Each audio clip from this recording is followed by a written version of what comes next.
The goal of Academy of Ideas is to empower the individual and promote freedom.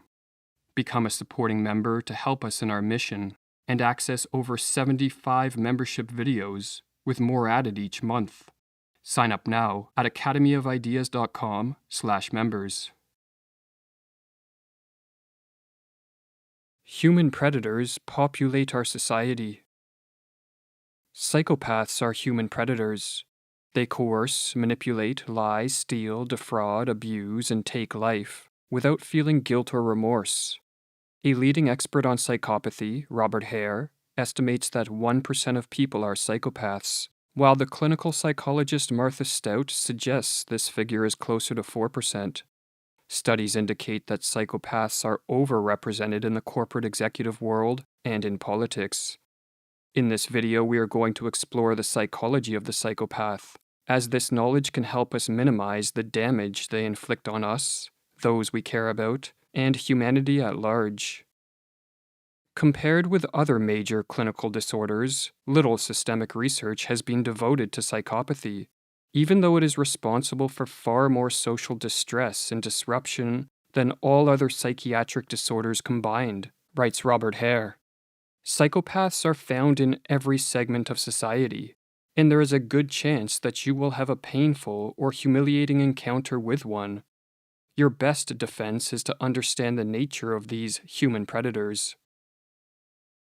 Individuals such as Ted Bundy, Charles Manson, or Jeffrey Dahmer are who come to mind when most people think of the psychopath, and while such individuals are psychopathic, they represent an extreme of this disorder. Most psychopaths, rather than committing violent crimes, engage in immoral acts that fly under the radar of the criminal justice system. They will abuse family members or neglect their well-being. They will cheat others out of money, pathologically lie, or manipulate others for selfish ends. Many people know nothing about this disorder, writes Martha Stout, or if they do, they think only in terms of people who have conspicuously broken the law many times over and who, if caught, will be imprisoned. Most psychopaths are not incarcerated. They are out here in the world with you and me. The reason most of us refrain from routinely exploiting and harming others is because we possess a conscience. We empathize with the suffering of others, and if we make another suffer, we feel guilt. Psychopaths have no conscience, and they lack the ability to feel empathy and guilt. In fact, a psychopath does not feel love, friendship, or any emotional connection to anyone at all. If psychopaths maintain ties to other people, it is only because they see them as a possession, resource, or tool. This emotionless void, which exists in the heart of the psychopath, makes them capable of repeatedly engaging in acts that harm other people. Even experienced and case-hardened professionals find it unnerving when they see a psychopath's reaction to a gut-wrenching event, or listen to him or her casually describe a brutal offense, as if an apple had been peeled or a fish gutted, writes Robert Hare, or as he continues, "The psychopath is a self-centered, callous, and remorseless person, profoundly lacking in empathy and the ability to form warm emotional relationships with others, a person who functions without the restraints of conscience." If you think about it, you will realize that what is missing in this picture are the very qualities that allow human beings to live in social harmony. In place of the emotional connections which create meaning in the lives of normal people, the internal life of the psychopath is driven by the pleasure principle and the need for continual excitement. Many psychopaths are alcoholics, addicted to drugs or sex, and engage in highly risky behaviors. But the most seductive stimulant for a psychopath is power. No matter whether they are a career criminal, an unemployed freeloader, a middle manager, a CEO, a financier, bureaucrat, or politician, the mind of the psychopath is obsessed with controlling other people. Or as Martha Stout explains, the prize to be won can run the gamut from world domination to a free lunch. But it is always the same game, controlling, making others jump, winning. Robert Hare shares a snippet from a psychological report about a psychopath named Earl. The most salient thing about Earl is his obsession with absolute power. He values people only insofar as they bend to his will or can be coerced or manipulated into doing what he wants. He constantly sizes up his prospects for exploiting people and situations.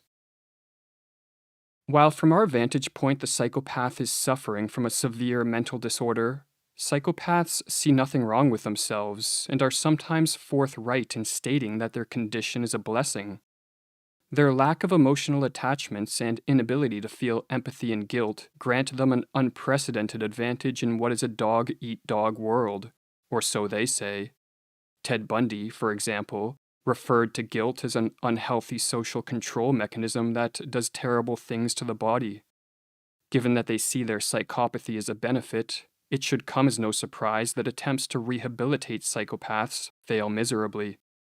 In summarizing the literature on the so-called treatments for psychopathy, Robert Hare explains, "Many writers on the subject have commented that the shortest chapter in any book on psychopathy should be the one on treatment. A one-sentence conclusion such as, 'No effective treatment has been found,' or 'Nothing works,' is the common wrap-up to scholarly reviews of the literature." To make matters worse, psychopaths are notoriously difficult to identify. For although inwardly they are as different from us as night and day, outwardly they camouflage their predatory nature with what the 20th century psychiatrist Hervey Cleckley called a mask of sanity. Psychopaths are akin to predatory creatures who mimic the appearance and behavior of their prey. In his article Snake in the Grass, the psychologist Daniel Jones explains that there are spiders in Australia that smell and behave like ants. Some are so convincing that the ants will allow a spider to live permanently as one of them. This spider will then feast upon its new friends, but it won't eat all the ants, or even a significant number. Instead, it extracts resources slowly, sustainably, and over time. Like the Australian spider, on the social stage, psychopaths often appear normal. In fact, they tend to be more charismatic, charming, and confident than most people. This social allure is partially a function of the fact that psychopaths experience far less stress, fear, and anxiety than the rest of us, but it is also the result of the psychopath's remarkable capacity to lie about their past, their achievements, and their character in a manner which mesmerizes and sometimes psychologically paralyzes their victims. Most of the victims I have known in my work have reported that their initial involvement with a psychopathic person and their continued association, even though she or he caused them pain, was a direct result of how charming she or he could be, explains Martha Stout.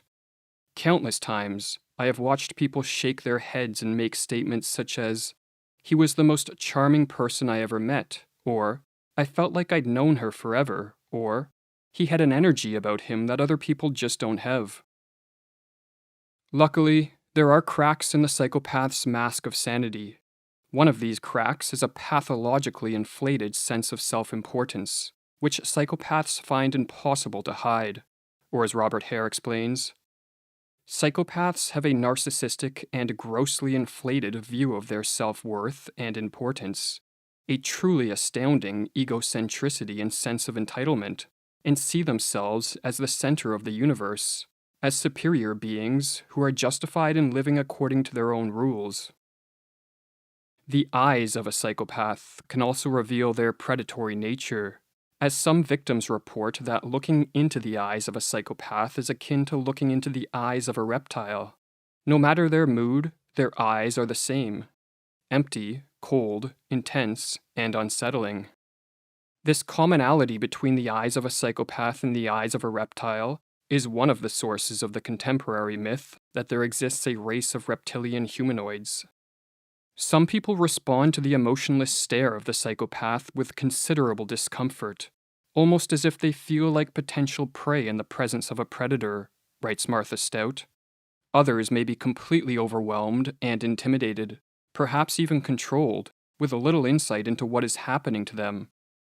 Whatever the psychological meaning of their gaze, it is clear that intense eye contact is an important factor in the ability of some psychopaths to manipulate and dominate others. Another way to see through the psychopath's mask of sanity is to pay attention to their manner of speaking. Psychopaths find it difficult to maintain a coherent narrative.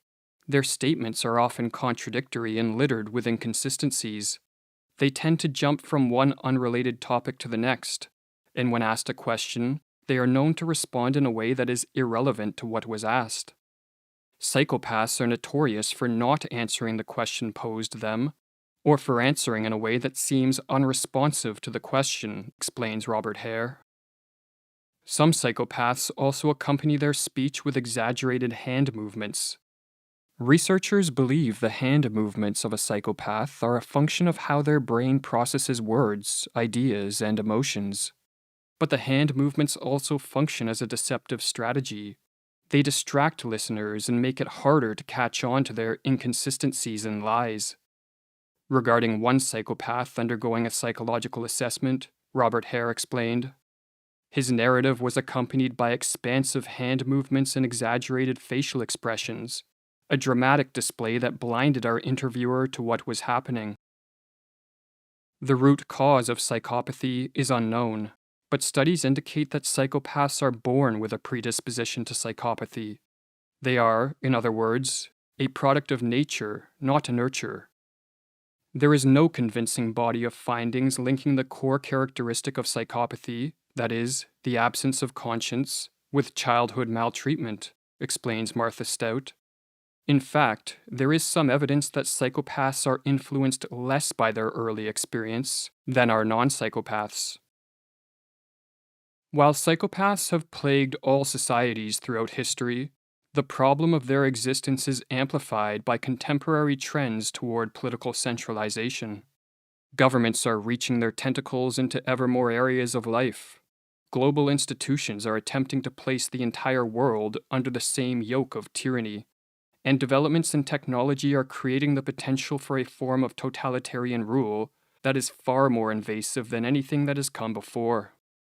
As psychopaths crave power, as they are naturally charismatic, skilled liars, and unconstrained by empathy, fear, anxiety, and guilt, it is reasonable to surmise that some psychopaths gravitate towards, or are actively established in, positions of political power. In his book Political Ponerology, the Polish psychiatrist Andrzej Łobaczewski proposed the name pathocracy for the type of political system in which psychopaths rule.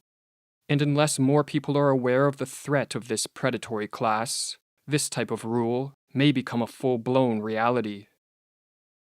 I shall accept the denomination of pathocracy for a system of government wherein a small pathological minority takes control over a society of normal people. If an individual in a position of political power is a psychopath, he or she can create an epidemic of psychopathology in people who are not, essentially, psychopathic. Under such conditions, no area of social life can develop normally, whether in economics, culture, science, technology, administration, etc. Pathocracy progressively paralyzes everything. Learn more about our membership, access transcripts, and the art we use in the videos by visiting academyofideas.com.